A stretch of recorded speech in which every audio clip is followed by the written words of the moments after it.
Hi there and welcome to this video for Senior Physics looking at atomic structure. In this video we're going to explain how the theories about the structure of the atom came about. Now basically the theories behind the structure of the atom were down to a number of key scientists, and so three of them are here on the right hand side of the page. We've got Ernest Rutherford at the top, we've got James Chadwick, and we've got Niels Bohr. And throughout this iTunes U course, we're going to sort of run through how these scientists actually came up with their theories that are accepted today. Now, basically, we know that the atom is made up of three main particles, and you can see those on the left-hand side. We've got protons, we've got neutrons, and electrons. But how are they arranged? Well, we start off with our protons. Our protons can be found in the center of the atom, and Ernest Rutherford found this using his gold leaf experiment, or evidence from the gold leaf experiment. As well as the protons, we've also got neutrons which exist. These were found by James Chadwick.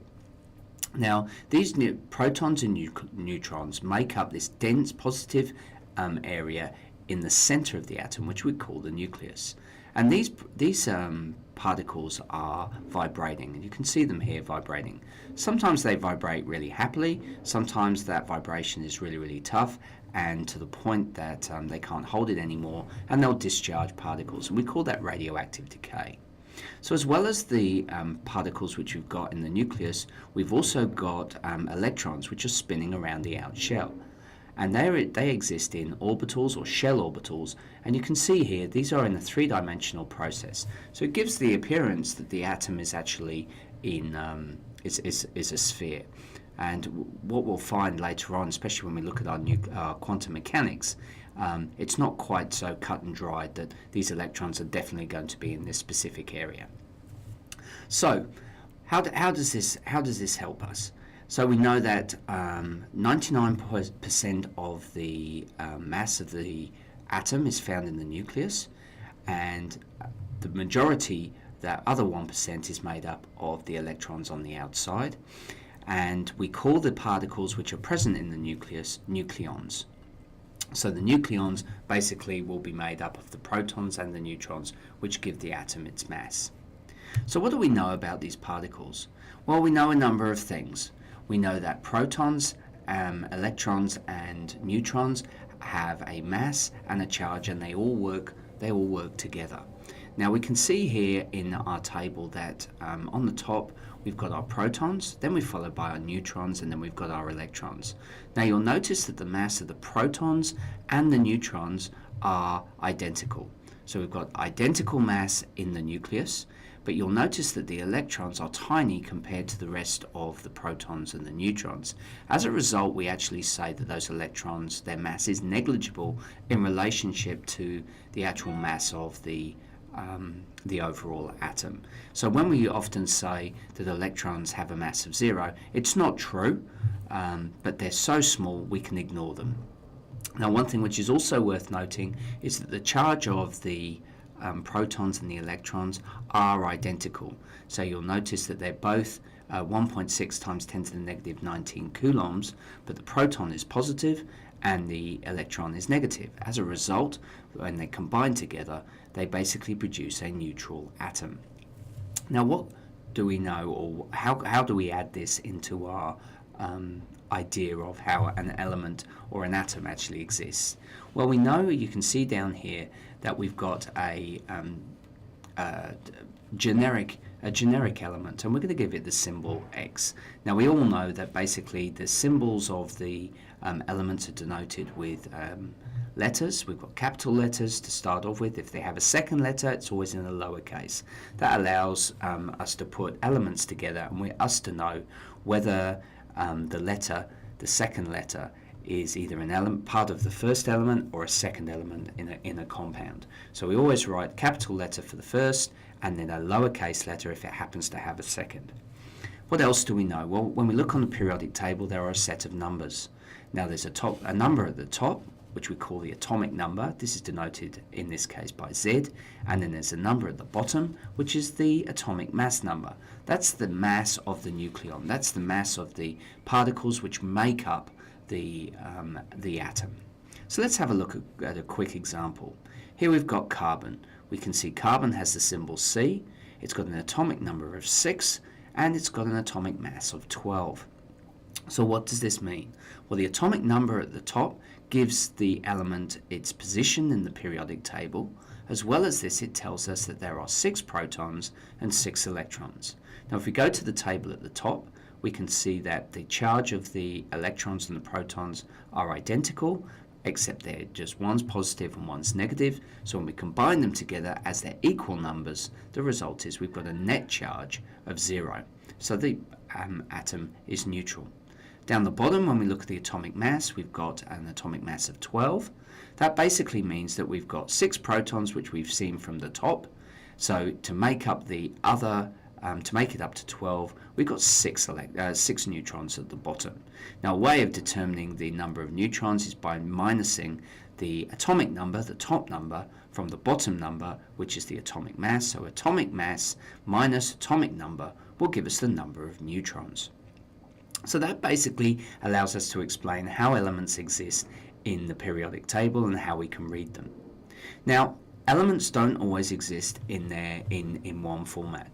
They often exist in what we call isotopes. But what is an isotope? Well, basically an isotope is an element of the same number of protons, but it has different numbers of neutrons, hence it's got a different mass. Now remember that the protons basically identify the type of element we've got, but the neutrons add to the mass. Now they've got different neutrons in their nucleus, so they're going to have different masses.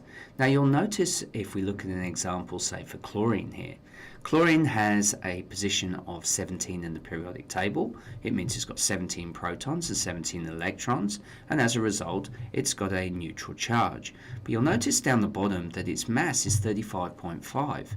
Now that doesn't make sense, because if you think about it, 35.5 means that somewhere along the lines we've either got half a proton or more directly half a neutron. Well, we can't have half a neutron, so where does that 0.5 come from? Well, the 0.5 basically is an average taken between the different isotopes of chlorine that exist on the planet.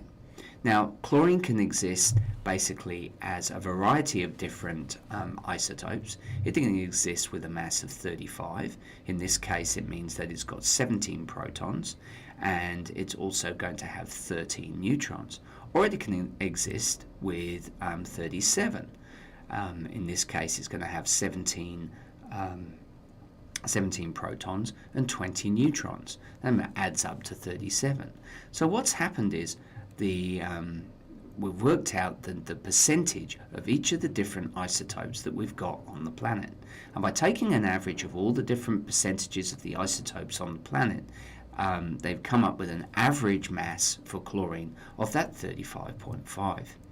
Now, some of these isotopes, because they've increased in mass, makes the actual nucleus very unstable, and because it's unstable they become radioactive, and often those radioactive particles can then break down, splitting the nucleus up, releasing energy and converting them into different types of elements. And that will be explored if you look at the nuclear radiation iTunes U course, which is created on the catalogue. So basically, when we look at isotopes, we look at the number of protons, the difference in the number of protons, and then we work out the average of those protons and neutrons and those masses to give an overall mass for the actual element for the periodic table. So let's have a look at an example. So here you can see we've got an example of magnesium, and it's found naturally in the Earth as 3 different types of isotopes. We've got magnesium 24 is 78.7% of the planet, magnesium 25 is 10.13% on the planet, and magnesium 26 is 11.17% on the planet.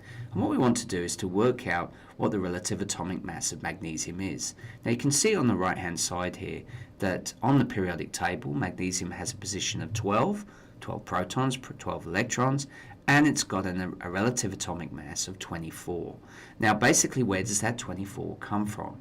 So what we've got, we can basically convert each of our percentages and our masses together to get an overall mass. Now you can see if I do 24, which is the mass of the magnesium-24, that's 78.87%. By converting it using the equation, I can get 18.8 mass atomic units. Same for the 25 and same for the 24. When I add all those together, the result is I come up with 24.322 units. Now that 24.32 is what we would find on the periodic table. In this case, it's just been rounded up to make an overall 24. So I hope that makes sense. I hope that explains how the structure of the atom is made up, with our protons, our neutrons, and our electrons, and then how you would identify them in the periodic table. This is a useful skill that you're going to need, especially when we're looking at radioactivity and understanding how the atom works. So I hope you found that useful.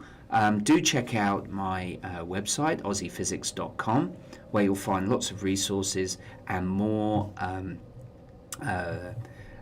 iTunes U courses which will link to the various concepts that we teach in physics. So thanks for watching, and I look forward to you joining me again. Bye for now.